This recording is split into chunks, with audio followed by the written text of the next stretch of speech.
예, 노가다인가? 그러니까 그것도 어디서 배워가지고 누가 한 건지 그분은 또 60, 70년 학번이겠어 좀 이해가 안 간다라는 생각이 좀 드는데 어쨌든 중요한 것은 그 경호처의 경호관들을 그 훈련된 경호관들을 상당히 사유화했구나라는 의혹을 사병화했죠. 예, 사병화.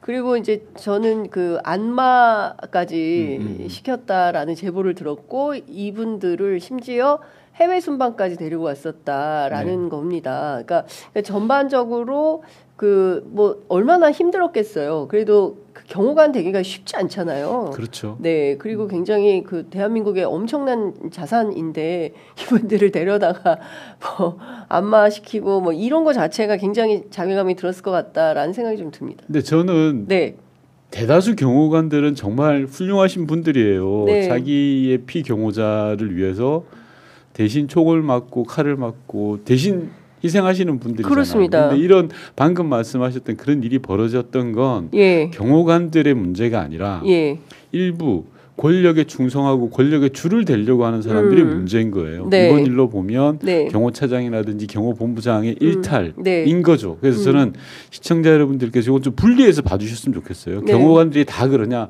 제가 청와대 8년 있었지만 아니다. 그렇죠. 대다수 경호관들 정말 성실하게 오늘도 열심히 일을 하고 계신다라는 거예요. 그렇습니다. 명령에 따라서. 근데 중요한 거는 말씀 주신 대로 김성훈, 이광우 이런 그 강경파들 내부에 소위 얘기하는 김건희, 김용현의 라인이라고 하는 사람들인데 좀 전에 말씀 주셨던 경호처 창립 기념일과 윤석열 피의자 윤석열의 생일 잔치를 그냥 섞어버렸던 게 김용현 경호처장 시절의 일이에요. 2023년 12월. 당연히 명령에 살고 명령에 죽는 경호처의 사람들은 그런 분위기에서 김용현이 경호처장이고 그 밑에 지금의 경호차장, 경호본부장이 실권을 쥐고 있는 상황에서 야 이거 잘해봐 라고 하면 할 수밖에 없겠죠. 그리고 지금 경호차장, 경호본부장이 당시에 권력에 줄을 대려고 했던 거 아닙니까? 어떻게든 권력에 눈을 들어야 되니까 자기가 출세할 수 있다고 생각하니까 경호하시는 경호관들을 노가바시키고 사명시키는 거죠. 그러니까 이 자들이 문제인 거지. 대다수 경호관들은 죄가 없다잖아요. 그렇습니다. 희생을 어떻게 보면 희생을 당하신 분들이다라고 봐야 되는 거라고 생각해요.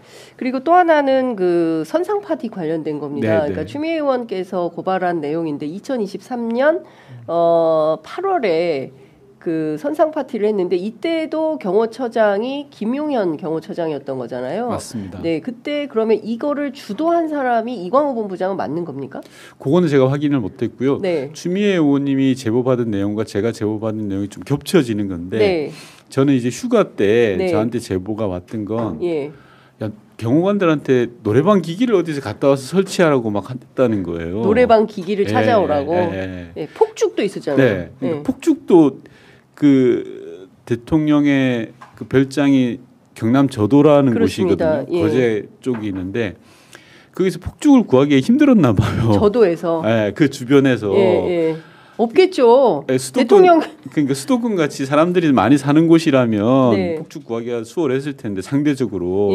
그러니까 경호관들이 그러니까 현장에서 갑자기 찾은 거예요. 그렇다고 들었어요. 노래방 기기 좀 갖고 와봐. 폭죽 어디 있는지 찾아와봐 이런 거예요. 그랬다고 저는 들었어요. 그러다 보니까 수배를 하러 다니는 거죠. 얼마나 비참했을까요? 나는 대통령을 지키는 경호관인데. 쿠팡도 안 될 텐데. 그러니까요. 직배송도 안 되고. 저도에 어떻게 직배송돼요? 못 들어와. 군인들이 지키는데. 그러니까 얼마나 비애감 들었을까 싶어요. 그런데 추미애 의원하고 맞춰 보니까 이제 추미애 의원은 함정에서 그런 해군 함정, 해군 함정이 있어요. 그러니까 대통령 그 경호와 관련해서 그런 데서 이제 약주도 한잔 하면서 폭죽도 쏘면서 뭐 이렇게 했다는 거예요. 선상 술 파티를 한 거잖아요. 그건 제가 뭐 들었지 못했는데 어쨌든 연결되는 거죠. 이제 한 거니까. 근데 저는 저 의원님의 제보와 그다음에 추미애 대표 제보를 종합해서 저는 이런 생각이 좀 들었습니다. 윤석열 내외가 2023년 8월 2일부터 2일부터 8월 2일부터 8월 8일까지 휴가를 가요. 6박 7일 동안. 네. 근데 그 앞서서 어딜 갔었냐면 잼버리 행사장을 맞아요. 가지 않았습니까? 맞아요. 잼버리가 난리가 났었어요. 그렇죠. 전 세계 한덕수 망신이었죠. 전 세계가 난리가 나고 비가 많이 와서 그 해외에서 온 청소년들이 오갈 데가 없어가지고 맞아요. 난리가 맞아요. 났는데 이 선상에서 술 파티를 한 거고 그에 앞서서 최혜병이 맞아요. 예 7월 19일 날 맞아요. 최혜병이 숨진 사고가 있었습니다. 맞아요. 그리고 7월 31일 날 그 유명한 VIP 경로설이 터진 거 아니겠습니까? 맞아요. 그리고 8월 2일 이 어간에 그 전화 통화를 했잖아요. 맞아요. 전화 통화를 해가지고 지금 그 어디죠? 우크라이나 그때 당시에 국방부 장관이었던 맞아요. 이종섭 장관이 출장 가 있는데 전화해가지고 자기 개인 폰으로 전화해서 이게 난리를 이제 쳤죠. 누가 했는지는 모르겠어요. 여성의 목소리인지 남성의 목소리인지 아직도 확인을 안 해주기 때문에 누군지는 모르겠지만 그 난리가 난 국면에서 맞아요. 해군 함정에 올라가가지고 술 파티를 하고 노래방 기계를 가져오라고 하고 폭죽을 찾아오라고 하고 네. 저는 이게 너무 대범한가요? 대범한 게 아니라 너무 네. 못된 거죠, 의원님. 세상에. 그러니까 공적 마인드가 없는 것 같아요. 저는. 그러니까 방금 말씀하셨던 그 어간에 네. 대통령이 휴가 간다 그랬을 때 경험 있는 많은 사람들은 그랬거든요. 네. 그러니까 잼버리 대회가 저렇게 망쳤는데 예. 야 대한민국 대통령의 새로운 유형을 보여주네. 예. 저 같은 경우. 예. 보통의 안 대통령은 가죠. 수습하려고 하느라고. 정신이 없거든요. 아니 노무현 대통령 비만 조금 더 많이 예. 와도 다 나 때문인가 이런 자책을 하셨다는데. 예. 그리고 말씀처럼 최혜병 사건이 있었던 때라. 예. 야 이거 휴가 가더라도 좀 조용한 데 가서 책이나 보시고 그렇죠. 예. 뭐 쉬긴 쉬어야 되니까 그럴 텐데 저도로 간다 그래서 하여튼 새로운 스타일이네 예. 그랬는데 알고 봤더니 이런 일이 있었던 거죠. 그러니까요. 그러니까 저는 그 어제 그 의원님하고 이 추미애 대표의 제보 내용을 종합해 볼 때 말씀 주신 대로 그 대통령의 자격이 없다. 네. 예. 그러니까 그 공적 마인드가 없을 뿐만 아니라 어떻게 예. 저는 어제 그 생각도 들었어요. 예. 한참 길거리 지나 걷다가 갑자기 예. 불현듯 드는 생각이 책임 이 말이 딱 떠오르더라고요. 네, 네. 책임 의식이 없어요.